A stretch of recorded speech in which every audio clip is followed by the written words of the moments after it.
Assalamualaikum warahmatullahi wabarakatuh. Perkenalkan, nama saya Sudawi, mahasiswa UIN Radentan Lampung, Fakultas Tarbiyah dan Keguruan, jurusan Pendidikan Agama Islam angkatan 2017. Kawan-kawan, dalam kesempatan kali ini alhamdulillah saya akan mempersembahkan video pembelajaran terkait materi tentang sholat. Semoga video ini bisa bermanfaat. Selamat menyaksikan. Assalamualaikum warahmatullahi wabarakatuh.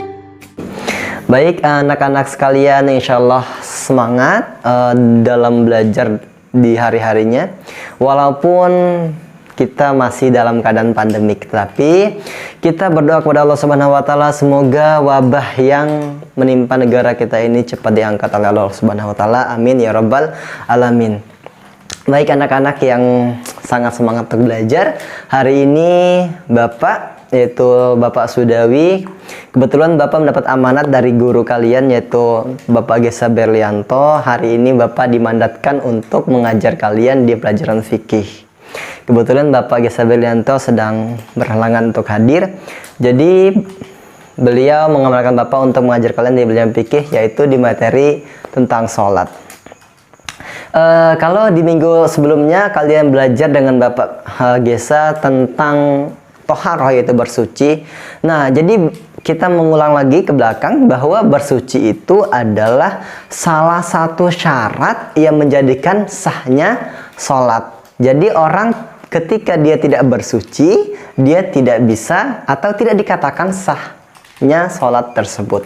Atau bisa dikatakan ketika Udin, kamu tidak bersuci untuk melaksanakan sholat, jadi sholat kamu nanti tidak bisa dikatakan sholat yang sah. Oke. Selanjutnya kita hari ini akan membahas tentang sholat. Sebetulnya sholat itu apa sih? Ada yang tahu sholat itu apa? Iya. Gimana? Sholat itu ibadah. Iya, betul juga. Ada yang lain lagi? Sholat itu apa namanya? Sholat itu doa. Iya, betul juga. Tapi yang paling betul adalah sholat itu adalah, kalau dikatakan menurut bahasa, sholat adalah berdoa. Tetapi menurut syara atau istilah, sholat itu adalah perbuatan atau pekerjaan-pekerjaan yang diawali dengan takbir dan diakhiri dengan assalamualaikum atau salam. Salam pertama dan salam kedua. Lantas apakah anak-anak tahu semua bahwa sholat adalah kewajiban yang memang mempunyai landasan tersendiri dalam Al-Quran? Allah berfirman dalam Al-Quran, A'udzubillahi minasyaitonirrajim, Bismillahirrahmanirrahim, wa aqimus shalah wa atuz zakah warka'u ma'ar rakiin, yang artinya kerjakan oleh kalian sholat. Di sini kata perintah, tidak memandang dia gubernur, tidak memandang dia presiden, tidak memandang dia seorang bupati, tidak memandang dia tukang sayur atau tukang cukur, tidak memandang semua itu. Tapi kata Allah, aqimus sholah, kata Allah, kerjakanlah sholat. Jadi ketika kita yang laki-laki sudah berumur 15 tahun, sudah baligh, dan yang perempuan sudah haid atau berhalangan, atau kata kalian bisa disebutkan dengan menstruasi, maka disitulah kalian diwajibkan untuk melaksanakan sholat. Baik anak-anak, kalau tadi Bapak telah jelaskan bahwa sholat itu mempunyai landasan tersendiri akan diwajibkannya sholat terhadap manusia, yaitu kata Allah, wa aqimus sholah, dan dirikanlah oleh kalian sholat. Tidak memandang dia kasta yang tinggi, dia tidak memandang dia presiden atau siapapun. Ketika sudah baligh, bagi seorang laki-laki yaitu 15 tahun, bagi seorang perempuan sudah haid atau menstruasi, maka diwajibkan atasnya sholat. Tapi pertanyaannya adalah, apa sih fungsi dari sholat? Apa sih tujuannya kita diwajibkan untuk sholat? Untuk ini Rasulullah SAW 14 abad yang lalu menjelaskan bahwa awwalu ma yuhassabu alaihil abdu yaumal qiyamati as-sholah. Kata Rasulullah, awal atau yang pertama kali yang Allah akan tanya, atau awal atau yang pertama kali yang akan dihisab dari amal-amal kita di hari kiamat nanti, yaitu adalah sholat. Kalau sholat kita baik, takbirnya baik, rukuknya baik, sujudnya baik, dan segala macamnya yang ada dalam sholat itu baik, maka dianggaplah baik amal-amal yang lain. Subhanallah, fungsi dari sholat juga.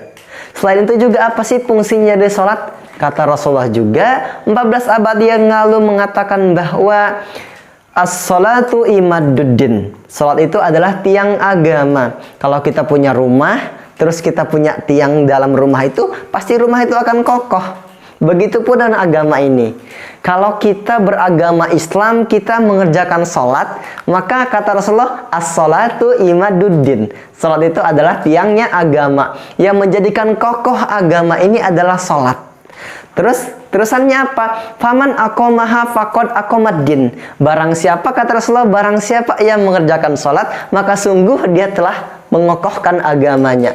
Tapi sebaliknya, faman tarokaha faqad hadamaddin. Maka barang siapa yang meninggalkan sholat, nggak sholat subuh, nggak sholat zuhur, nggak sholat isya, nggak sholat maghrib, nggak sholat asar, maka sungguh sama saja dia telah merobohkan agamanya sendiri. Jadi kalau dari penjelasan Bapak tadi, bisa diketahui bahwa kewajiban umat Islam ketika dia sudah baligh bagi laki-laki yaitu umur 15 tahun, dan bagi perempuan yaitu 15 tahun juga, atau ketika dia sudah haid atau menstruasi. Nah, jadi dari penjelasan Bapak tadi bisa diketahui bahwa kita umat Islam itu dalam sehari semalam diwajibkan melaksanakan sholat yang berapa waktu? 5 waktu, betul. Yaitu yang pertama apa? Yang pertama ada sholat isya, langsung subuh. Kalau isya waktunya jam berapa? Jam 7 ya, jam 7 setengah 8. Terus subuh itu waktunya ketika jam setengah 5 subuh. Terus kita yang ketiga sholat zuhur, yaitu ketika matahari tergelincir atau jam 1, jam 12 ke jam 1 sampai asar. Yang selanjutnya itu sholat asar. Sholat asar itu adanya ketika sore, yaitu jam 3 sampai sekitar jam 3 sampai jam 6. Yang terakhir yaitu sholat maghrib. Sholat maghrib itu adanya pada jam 6 sampai jam 8 atau sampai batas waktu isya. Baiklah anak-anak, itulah 5 waktu sholat yang diwajibkan oleh Allah Subhanahu wa Ta'ala kepada kita semua selaku umat Islam atau selaku orang muslim, baik muslim laki-laki atau muslim perempuan ketika dia sudah mencapai usia baligh. Tadi Bapak sebutkan bahwa usia baik laki-laki itu adalah 15 tahun atau ketika dia sudah mimpi basah, dan untuk perempuan yaitu 15 tahun juga atau ketika dia sudah haid atau menstruasi.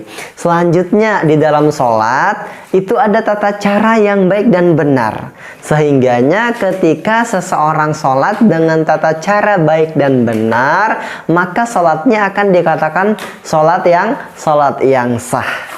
Atau dalam bahasa Arabnya dalam satu ada rukun. Ya, kita akan bahas tentang rukun sholat. Coba kita perhatikan gambar di samping. Di situ ada tentang rukun sholat atau tata cara sholat yang baik dan benar. Kita amati.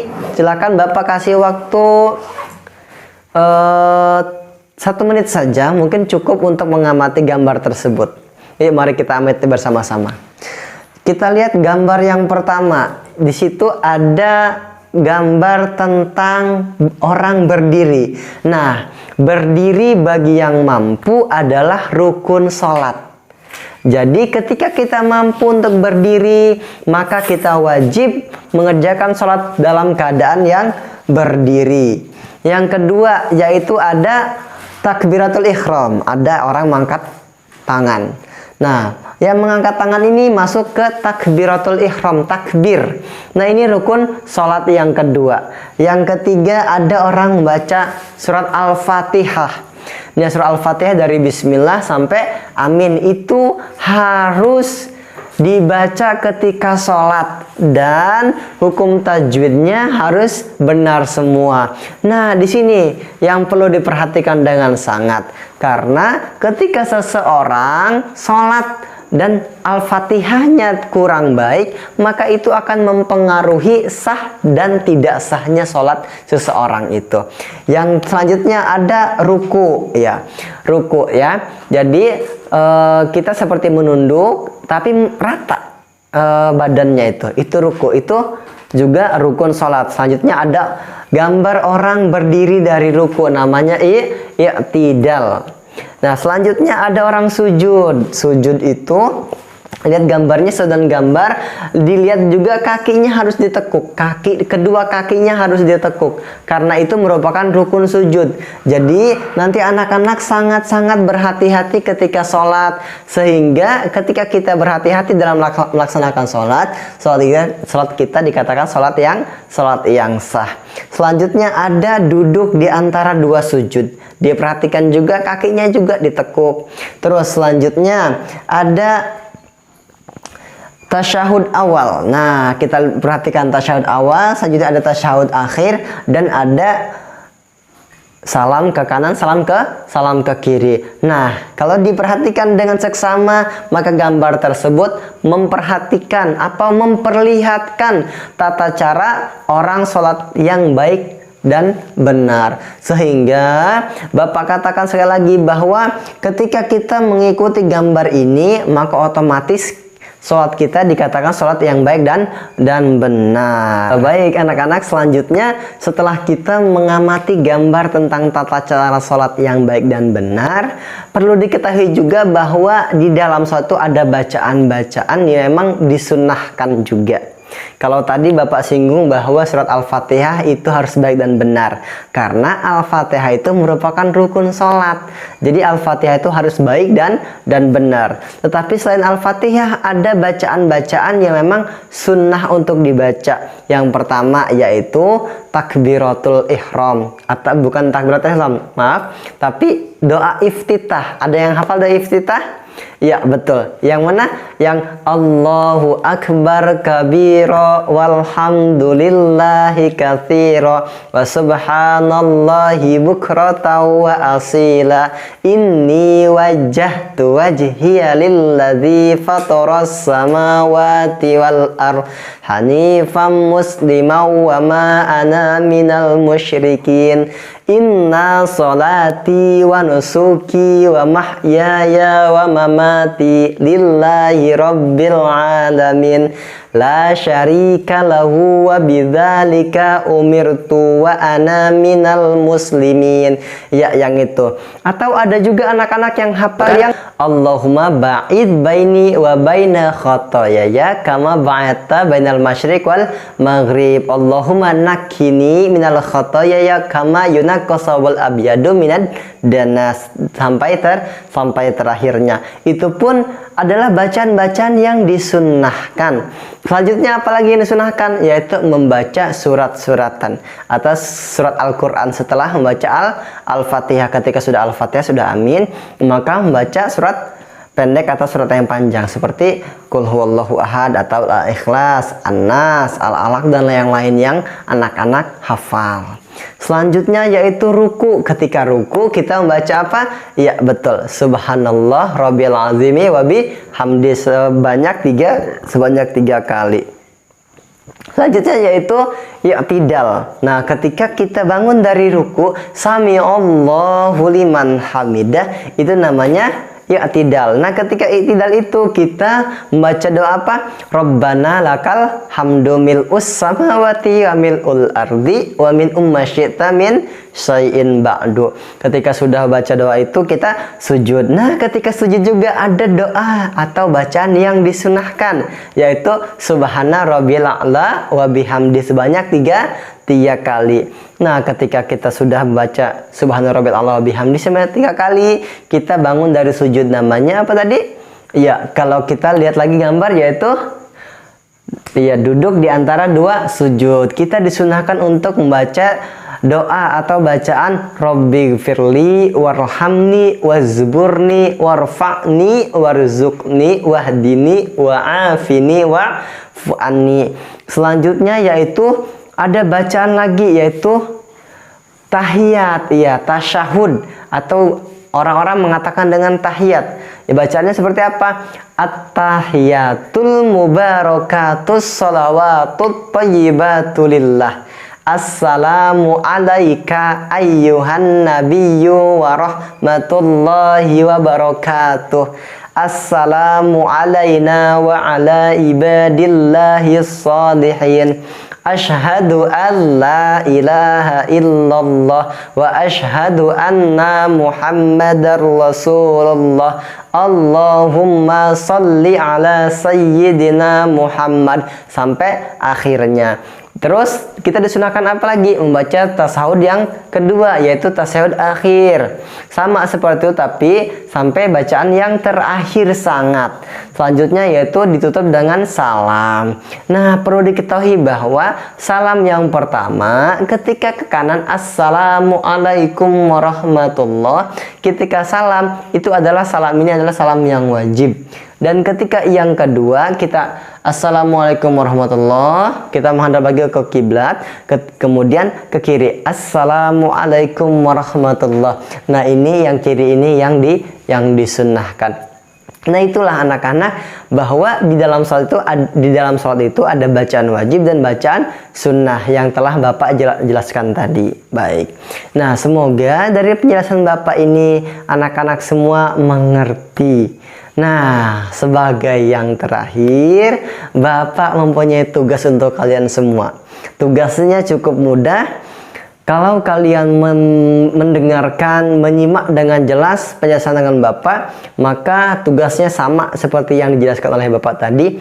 Yang pertama, tugasnya yaitu adalah silahkan di rumah kalian tulis kewajiban seorang muslim sholat selama 1 hari 1 malam itu berapa waktu, itu yang pertama. Dan yang kedua, silahkan buat video, yaitu video kalian melaksanakan sholat bersama atau beserta doa-doanya. Jadi yang pertama, kalian menyebutkan nama-nama sholat yang wajib bagi seorang muslim. Yang kedua yaitu membuat video beserta doa dan bacaannya. Ya, itu saja anak-anak. Semoga yang terakhir yaitu semoga pelajaran hari ini bisa kalian mengerti dan semoga ilmu yang kalian dapatkan menjadi ilmu yang bermanfaat. Amin Allahumma amin. Baik anak-anak, semoga terakhir juga Bapak lagi-lagi berdoa semoga wabah di negeri kita ini segera oleh Allah angkat, oleh Allah Subhanahu wa taala angkat, sehingga kita bisa segera belajar secara bertatap muka dan tidak ada lagi saling curiga antara kawan-kawan dan yang lainnya. Dan harapan terakhir yaitu semoga kita selalu tetap sehat. Amin Allahumma amin. Baik, Bapak tutup. Wabillahi taufiq wal hidayah. Wassalamualaikum warahmatullahi wabarakatuh.